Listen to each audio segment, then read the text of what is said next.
सातवां वाक्य। सातवां वाक्य इसमें क्या है? आत्मेच्छा व्यवसीयतम। इसका क्या मतलब हो गया? आत्म इच्छा व्यवसीयतम, आत्मा की इच्छा को, व्यवसीयतम का मतलब हो गया निश्चित करो। ये अपने मन में निर्णय करो कि मुझे आत्मा की ही इच्छा करनी है। अब आत्मा का मतलब क्या हो गया? देखिए, आत्मा शब्द से बहुत सारी चीजों को कहा गया है। साइकोलॉजी में आत्मा मतलब माइंड हो गया, कोई कहेगा आत्मा मतलब पुत्र हो गया, कोई कहेगा आत्मा मतलब वो जो भूत प्रेत होता है आत्मा, वो हो गया। लेकिन हम लोगों को वो सब चक्कर में नहीं पड़ना है। आत्मा एक डेफिनिट, एक डिफाइंड चीज है, जिसका मतलब उपनिषदों में जो प्रतिपाद्य है, उपनिषदों में जो कहा गया है, आत्मा एक ऐसी चीज है जिसका कभी नाश नहीं होता है, जो हमेशा बनी रहती है। ये हो गया आत्मा। और उस आत्मा के विषय में क्या है? वह सत्य है, वह चित है, वह आनंद है, वह सर्वव्यापक तत्व है, उसको आत्मा कहते हैं। ये वो फिल्मों में जो भूत जैसा दिखता है सफेद कपड़ा में, उसको आत्मा नहीं कहते हैं। हम्म। तो वह जो उपनिषदों में प्रतिपाद्य जो आत्मा है, उसकी इच्छा करो। आत्मेच्छा व्यवसीयता।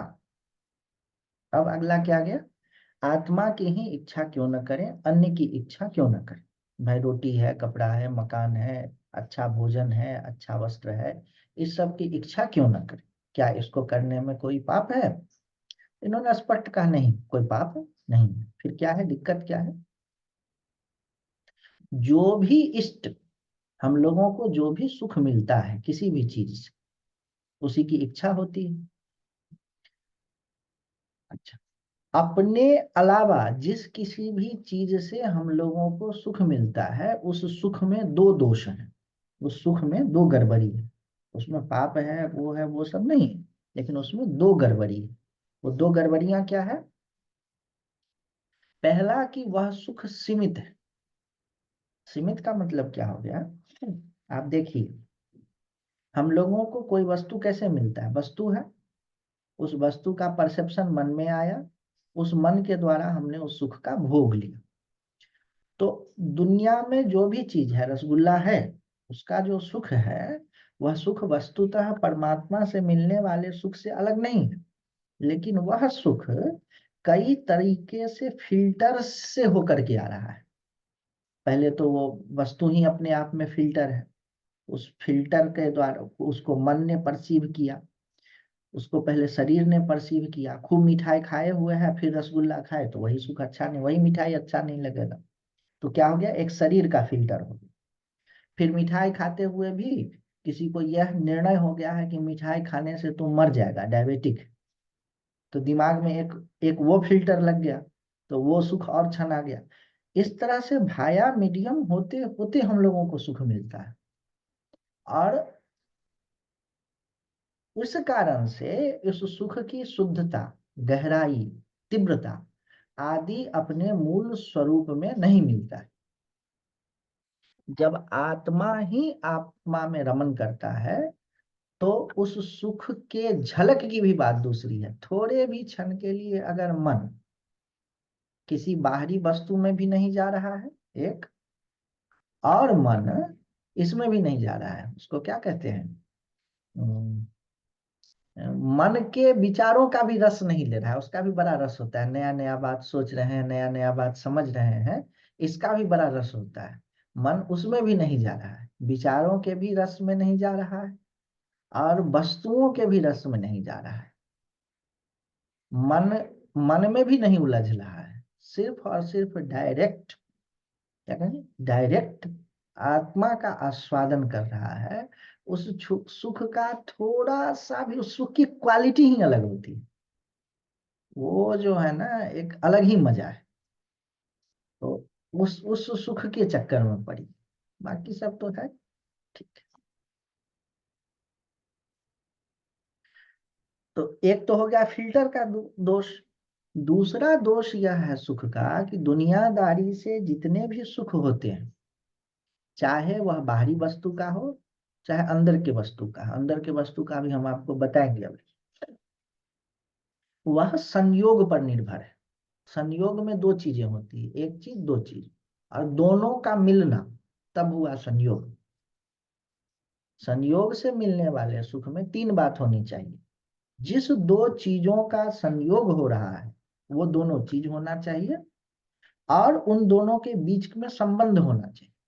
जैसे कि रसगुल्ला है और मुंह है, तो हलवाई के दुकान पर रखी रसगुल्ला से मजा नहीं आएगा, और मुंह नहीं है तो भी मजा नहीं आएगा। मुंह में घाव है, नहीं मजा आएगा, खा नहीं सकते, मजा नहीं। रसगुल्ला भी होना चाहिए, मुंह भी होना चाहिए, और दोनों के बीच में टच होना चाहिए, तब जा करके उसका आनंद आएगा। ठीक। मुश्किल ये होता है कि सदा न तो रसगुल्ला रहता है, न सदा मन मुंह रहता है। या तो खाने वाला जाएगा, नहीं तो रसगुल्ला जाएगा। दुनिया का जो भी वस्तु देख लीजिए, घर है, बहुत मेहनत से घर बने, या तो घर में रहने वाला किसी दिन जाएगा, नहीं तो घर जाएगा, नहीं तो किसी कारणवश दोनों का संयोग ही खत्म हो जाएगा। दोनों बना रहे लेकिन दोनों दो दो दो दो जगह पे रहे, नहीं है मजा उसका। तो संयोग से मिलने वाली जो भी चीज है, संयोग का मतलब ही होता है दो का आपस में मिलना। उसमें क्या होना चाहिए, दो चीजें होनी चाहिए, और दोनों का, दोनों चीजों को होना चाहिए, और दोनों का आपस में मिलना चाहिए। तो सुख जो है बाहरी वस्तु का भी मिलता है, और सुख जो है वह आंतरिक वस्तु का भी मिलता है। मन में आपने खूब पढ़ाई किया, अरे वेदांत पढ़ लिया, कुछ समय आएगा, हमने देखा है बड़े बड़े महात्माओं को, कि कुछ समय के बाद जब आयु हो गई 90-100 तो भूलने लगते हैं चीजें। अच्छा, कोई इतना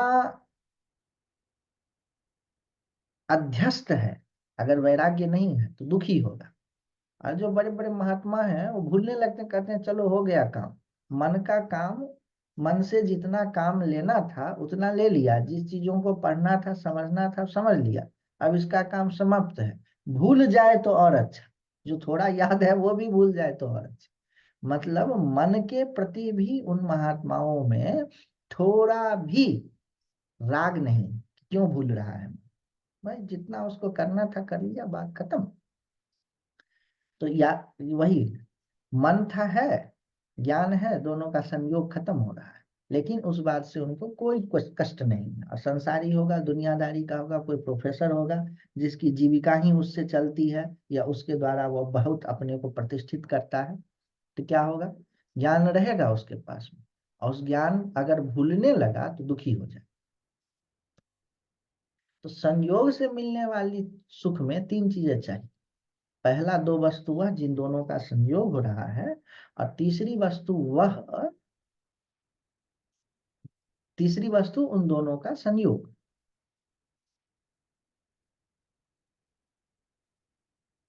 हमारे मन बुद्धि का जिस जिस वस्तु से संयोग होता है उस वस्तु से ही सुख मिलता है।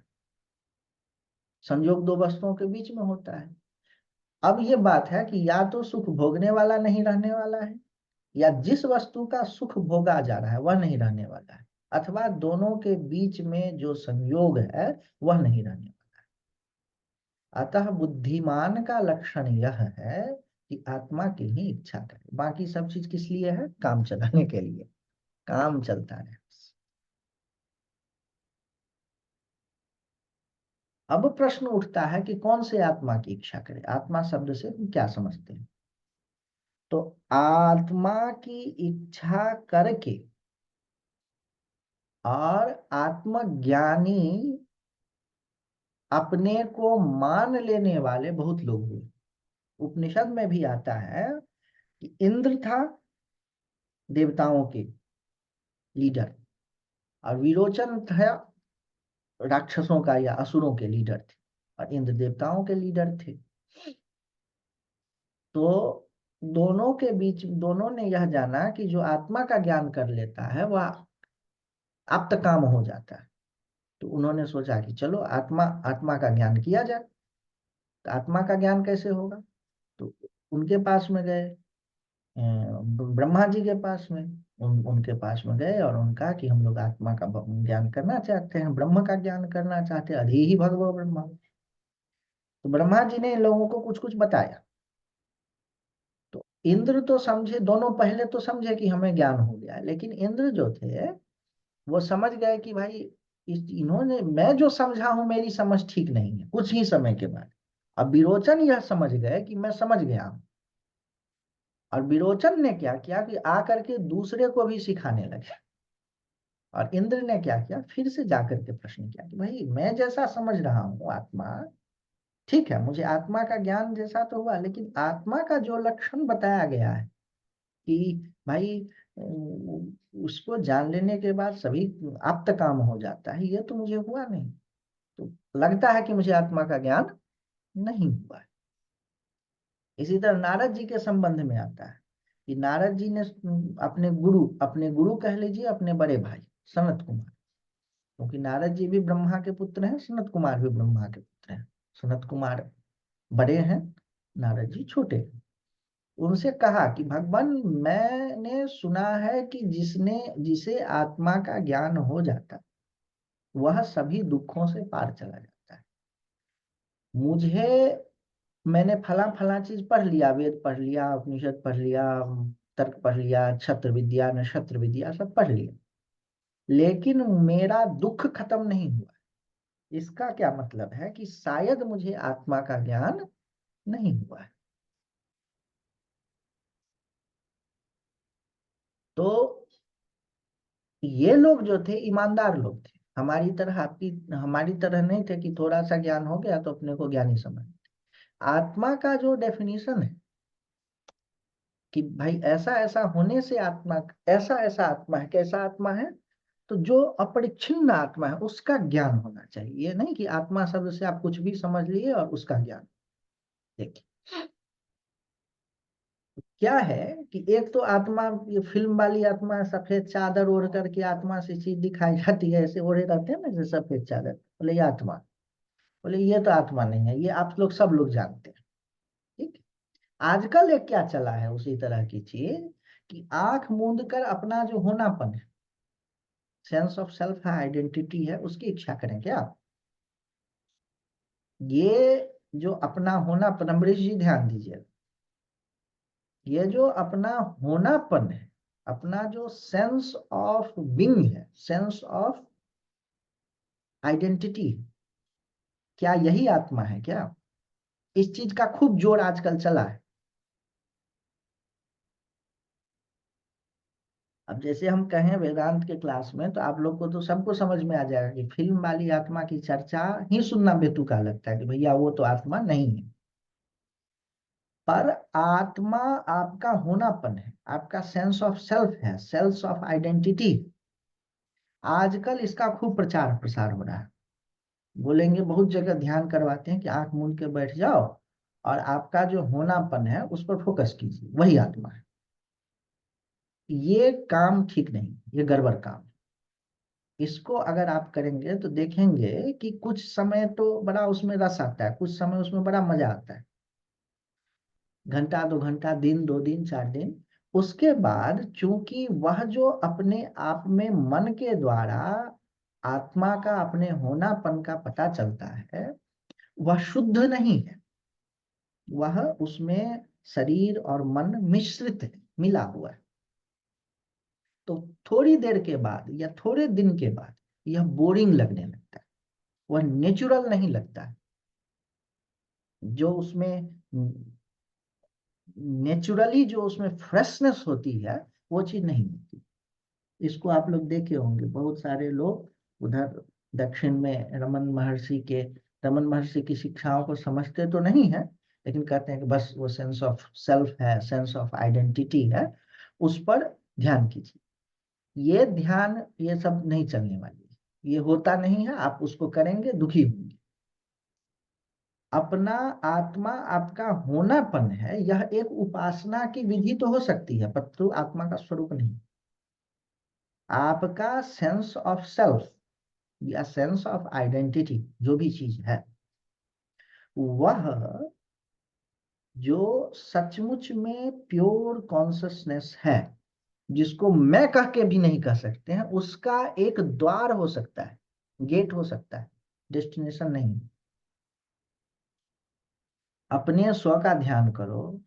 सत्य के साक्षात्कार का माध्यम तो हो सकता है, सत्य स्वरूप नहीं हो सकता है, इसमें आप लोग मत फंसिएगा। आत्मा का मतलब उपनिषद प्रतिपाद्य आत्मा, भामतीकार ने इसको बड़ा जोड़ करके कहा कि आत्मा शब्द से जैन लोग भी आत्मा मानते हैं, बौद्ध भी कहते हैं निरात्म है। कोई कुछ भी, आत्मा से, आत्मा के ज्ञान से मुक्ति होती है, इसमें सभी भारतीय दर्शन सहमत है। इसमें इसमें कोई वो नहीं है। कोई कहेगा कि आत्मा की इतनी जितनी बड़ी शरीर है उतनी बड़ी लंबाई चौड़ाई, कोई कहेगा नहीं आत्मा अनुप्रमाण है ना। तो इस तरह से आत्मा क्या है, आत्मा के ज्ञान से मुक्ति होती है, शांति मिलती है, जीव का परम पुरुषार्थ सधता है, इसमें कोई भी दो मत नहीं। लेकिन आत्मा का स्वरूप क्या है, तो उपनिषदों में बताया आत्मा को सत्य। ऐसा आत्मा हमको चाहिए, ऐसी सेंस ऑफ आइडेंटिटी चाहिए जो बदलती ना हो। सत्य का मतलब जो हमेशा एक जैसा रहता है। अभी हमने सेंस ऑफ सेल्फ और आइडेंटिटी पर फोकस किया, तो अभी हमें लग रहा है बहुत शांति वाला, थोड़े देर में ग्लास कोई पटक दिया तो लगेगा गुस्सा वाला।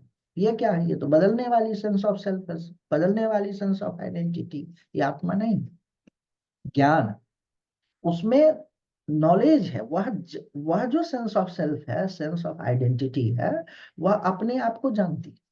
अच्छा, आनंद, मौज है उसमें, दुखी है अगर आपकी सेंस ऑफ सेल्फ वो नहीं है। अद्वय, उसमें आपको और दूसरे में अंतर नहीं पता चलना चाहिए। एक और सर्वव्यापक। सर्वव्यापक का मतलब जो sense of self of identity आपके इस 60 किलो 70 किलो के शरीर के भीतर ही पता चल रही है, वह आत्मा नहीं है। उस आत्मा की हम लोग बात नहीं कर रहे हैं, वो कुछ और होगा। आत्मा का कजन होगा, चाचा होगा, वो आत्मा नहीं है। उपनिषद तो उस आत्मा की बात करते हैं जो सर्वव्यापक है और उसकी मन बुद्धि से कल्पना भी नहीं कर सकती। उस आत्मा की इच्छा करना है। तद विजिगिस तद विजिगिस जिज्ञासस्व, उस आत्मा को कर, उसकी उसकी इच्छा करनी है। अपने मन से कुछ आत्मा के विषय में सोच लिया, वैसा नहीं कर। अब देखिए, अब एक और महत्वपूर्ण बिंदु, इच्छा क्यों करना चाहिए, आत्मा की इच्छा क्यों करनी चाहिए। आजकल एक चला रहे, छोड़ो यार, ईश्वर को मारो गोली, आत्मा को मारो गोली, ध्यान को मारो गोली, जिज्ञासा को मारो गोली, अपने आप में शांत होकर के बैठिए, कुछ नहीं चाहिए, ऐसा कीजिए। इच्छा क्यों करनी है, जैसे संसार की इच्छा नहीं करना ठीक, वैसे आत्मा की भी इच्छा नहीं करनी चाहिए। ये क्या है, रेड लाइन में है, मतलब ये पूर्व पक्ष है। जो नियो वेदांत कह लीजिए या जो भी कह लीजिए, ये भी खूब चला है कि कुछ भी इच्छा मत करो। अब इसको, ये देखिए जो पुराने पुराने लोग थे ना, उसको कहा क्षण, क्षण मात्र हो लिखा है, क्षण मात्र मुक्त, क्षण मुक्ता। इसमें होता क्या है, सो देखिए, बात सुनने में बहुत प्यारी लगती है कि कोई भी इच्छा मत करो, कोई भी इच्छा मत करो, तो संसार की भी मत करो, आत्मा की भी मत करो। होता क्या है देखिए, आजकल यह भी ज्ञान खूब चल रहा है कि किसी भी चीज की इच्छा मत करो। अब देखिए इस ज्ञान में दोष क्या है, जो ज्ञान ज्ञान दिए बिना ही जानने की इच्छा को ही मिटा दे, वह गड़बड़ चीज है। कैसे गड़बड़ है, जैसे देखिए, खाने की इच्छा को कहते हैं बुभुक्षा, भूख। हम्म भोजन की, अच्छा इच्छा कोई भी हो, चाहे खाने की इच्छा हो, चाहे सोने की इच्छा हो, अगर वो पूर्त नहीं हो रहा है तो इच्छा का स्वरूप ही ऐसा है कि वह अपने आप में मन में थोड़ा सा एक तनाव उत्पन्न करता है। अच्छा, उस तनाव के कारण जो भूखा व्यक्ति है क्या करेगा, भोजन का अनुसंधान करेगा, भोजन का खोज करेगा। उसमें भी थोड़ा श्रम है, थोड़ा प्रयास है, लेकिन उस भोजन से उसके शरीर और मन को जीवन जीने के लिए न्यूट्रिशन मिलता है, उसको प्रोटीन मिलता है, विटामिन मिलता है, सब चीज मिलता है। अच्छा, भोजन मिल गया तो भूख तो अपने आप समाप्त हो जाएगा, उसमें कुछ करना नहीं है। अब क्या करे कि आर्टिफिशियली वो कोई ऐसा चीज खा ले जिससे उसका भूख समाप्त हो जाए। कोई नशा कर लिया, कोई ऐसा ड्रग सुन लिया, हाँ, बहुत सारी ऐसी चीजें आती हैं जो भूख को ही समाप्त कर दी। उसको न्यूट्रिशन मिला कि नहीं मिला उससे नहीं मतलब है, उसको प्रोटीन मिनरल विटामिन कार्बोहाइड्रेट जो चाहिए वो मिला कि नहीं मिला उससे नहीं मतलब, थोड़ी देर के लिए या समय हमेशा के लिए उसका भूख ही खत्म कर दिया। उस चीज को आप क्या कहेंगे, अच्छी बात कहेंगे कि खराब बात कहेंगे? बिना भोज भूख लगी है, अच्छा भूख नहीं लगी है छोड़िए, शरीर को न्यूट्रिशन चाहिए, इसके लिए परमात्मा ने एक ऐसी व्यवस्था बनाई है ताकि उसको भूख लगे। अगर किसी कारण बस किसी को भूख नहीं लग रही है तो उसको क्या कहा जाएगा, बीमार। अच्छा, किसी को भूख लग रही है, वो कोई ऐसा दवा, ऐसी औषधि, ऐसा ड्रग खा ले जिससे उसका भूख खत्म समाप्त हो जाए बिना भोजन के, तो अच्छी चीज है कि गड़बड़ चीज? गड़बड़ चीज है, और शरीर को नष्ट करने वाली चीज है। तो ऐसा ज्ञान जीव में हमेशा ही सेंस ऑफ इनसफिशियंसी रहता है। जीव दुखी है, परेशान है, ये बात सच्चाई है। जैसे जीव को भोजन चाहिए ही चाहिए, उस तरह जीव को परमात्मा भी चाहिए ही चाहिए। उसके बिना उसका कोई गुजारा नहीं है, कुछ कर। यदा चर्मवत् आकाशम वेष्ट इष्यन्ति मानव, तदा दैवम अविज्ञाय दुख शांतम भविष्य। जिस दिन वह आकाश को चमड़े की तरह लपेट ले, उसी समय में परमात्मा को बिना जाने उसके दुख का अंत हो सकता है। यानी न तो कभी आकाश को चमड़े की तरह लपेट सकता है, न कभी परमात्मा को जाने बिना उसका दुख खत्म हो सकता है। तो यह बात तो ठीक है कि परमात्मा को जानने की इच्छा उसके मन में आती ही आती है, जिस तरह से बुभुक्षा, भूख मन में आती ही आती है। अब कोई ऐसा दवा दे दे कि भूख न लगे, इसी तरह कोई ऐसा ज्ञान दे दिया कि वो इच्छाएं खत्म हो जाए, क्या होगा? उल्टा दिशा में जा रहा है।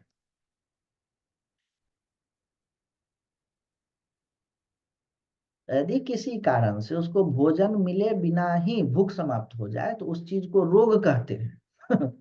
ये जो है ना कि बिना आत्मा के ज्ञान किए,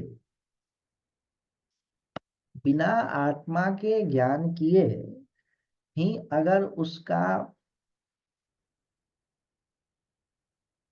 आत्मा के ज्ञान की इच्छा खत्म हो गई, किसी ज्ञान से किसी ने उसको समझा दिया, तो वो काम ठीक नहीं। हम्म? उसी तरीके से जैसे कि बिना भोजन के किसी का भूख का समाधान, तो वह ज्ञान जो है उसको न्यूट्रिशन नहीं देगा। उसी तरीके से जैसे कि यह ज्ञान की ईश्वर की भी खोज मत करो, वह ईश्वर के मिलने से जो एक विलक्षण सुख होता है, आत्मा में बैठने से जो एक अद्भुत आनंद होता है, उस आनंद को वह कभी नहीं मिल पाएगा उसको। हाँ, ये उसको तात्कालिक फायदा क्या होगा, ये मैं बता रहा हूँ कि अगर कोई भोजन खोज रहा है, भोजन खोजने में एक तनाव है, अब उसको बता दिया कि भोजन मत खोजो, तो उस तनाव का समाधान उतने देर के लिए, तो थोड़ा देर के लिए उसको बड़ा मजा आता है। अब कोई खोज रहा है, आत्मा को खोज रहा है, बड़ा बड़ा बेचैन, बोलते हैं कि आत्मा को खोजने वाला कितना बेचैन रहता है, जिस तरह शिखा में, ये शिखा होता है ना, उसमें आग लग गया, तप्त शिखा, सर में आग लग गई हो तो पानी को कैसे खोजेगा? उपनिषद में आया है, तप्त शिरा जल राशि में। जिस तरह से किसी के सर में आग लग गया हो तो पानी को कैसे खोजेगा, उसी तरीके से जिसको यह समझ में आ जाए कि मैं नहीं, अरे राम राम, मैं नहीं, वो कैसे खोजेगा? पगला जाएगा। तो उसके खोज, उस खोज को रोकना नहीं चाहिए। जिस तरह से भूख को दबा दबा के द्वारा नहीं खत्म करना चाहिए। हम्म? तो अगर, अच्छा, जब भूखा आदमी अपना खोज खाज करके भोजन का इंतजाम कर लिया तो उसको न्यूट्रिशन भी मिलेगा और अपने आप भूख भी खत्म हो जाएगा। उसी तरीके से जब वो आत्मा को खोज लेगा तो फिर ये खोज खत्म हो जाए। लेकिन उस बेचैन को, उस बेचैनी का तात्कालिक उपाय कर जाएगा, भाई इसको भी मत खोजो, उससे कुछ नहीं होने जाने वाला है, उसका नुकसान है। तो उस, जब यह कहा जाता है कि कुछ मत खोजो, तो उसको क्या कहते हैं, एक छोटा सा तात्कालिक शांति मिलती है। तो शांति को क्या कहते हैं? क्षण। उस व्यक्ति को क्या कहते हैं? क्षण मुक्ता, कि थोड़ी देर के लिए, क्षण भर के लिए मुक्त। इसका रेफरेंस दूसरी जगह है, तंत्र शास्त्रों में क्षण मुक्ता आता है, लेकिन मैंने इसको शब्द बड़ा बढ़िया, क्षण मुक्ता, क्षण भर के लिए ही मुक्त। उतनी देर के लिए उसको शांति मिल गई, बस बात खत्म। उसके बाद फिर से वो प्रपंच में पड़ेगा, फिर से दुखी हो, फिर से परेशान। तो यह हो गया आत्मेच्छा व्यवशीयताम।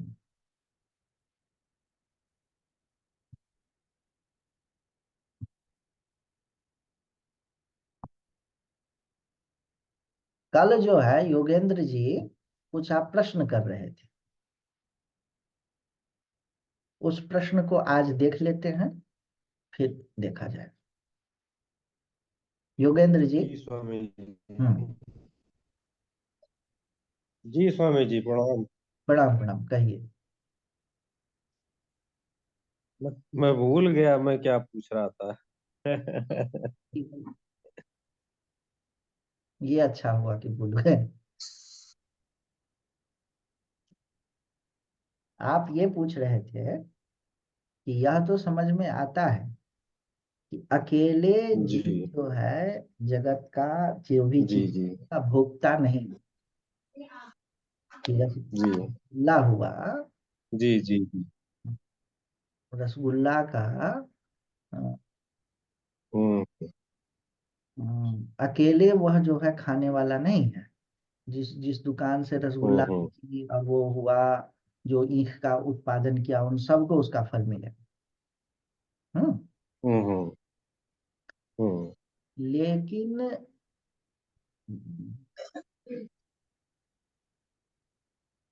वह अकेले में सबका भोगता नहीं है, यह नहीं समझ।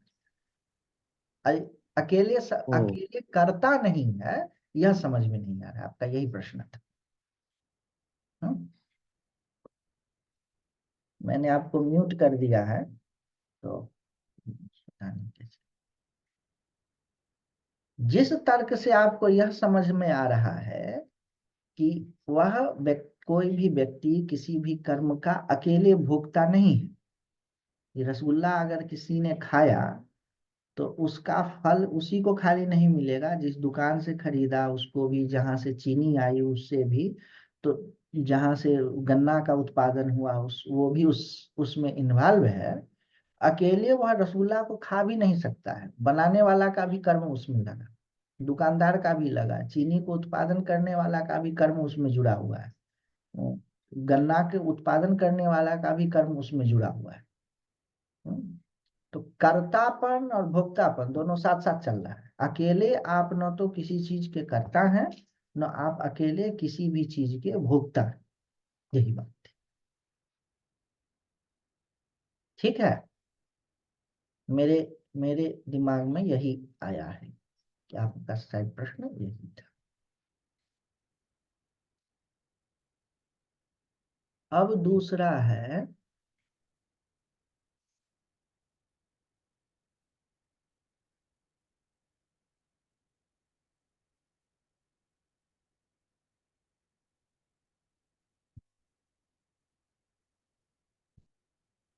इसका अगला वो जो है,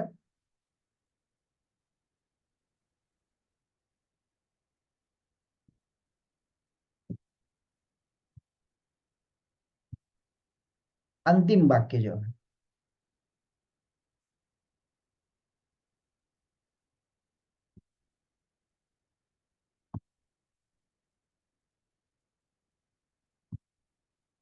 हम्म, जो 8वां श्लोक है, इसका अंतिम वाक्य है।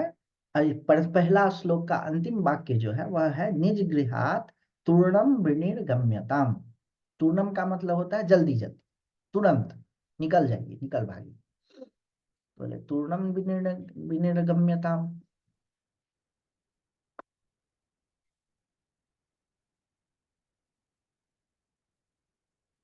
निज गृह का क्या मतलब हो गया? जिसको भी आप अपना घर मानते हैं ना, वह सब। अब ये थोड़ा सा ना, आजकल लगता क्या है कि भाई घर से निकलने के लिए क्यों कहते हैं, साधु बन जाए? नहीं। साधु बने कि न बने, घर की स्थिति ऐसी होती है जहां पर कुछ न कुछ आपको जोड़ना घटाना हमेशा पड़ता है, अगर साधक वाला काम करना है तो। वैसे वेदांत सुनना है और कुछ मतलब टाइम पास करना है तो नहीं। तो कुछ समय कुछ घंटे का कुछ दिन का ऐसा स्लॉट बना के रखना चाहिए कि घर में या घर से बाहर निर्द्वंद होकर के कहीं निकल गए, घाट किनारे निकल गए, दिल्ली में है तो दिल्ली में कहीं पर भी ऐसे निकल गए किसी जगह, और वह समय अपने ही काम के लिए रखना है, जो ये जो जिज्ञासा है उसके लिए रखना है वह समय। नहीं तो घर के उसमें आप फंसे रहेंगे ना, तो वो ऐसे ऐसे चलता है कि उसका कोई कोई अंत ही नहीं।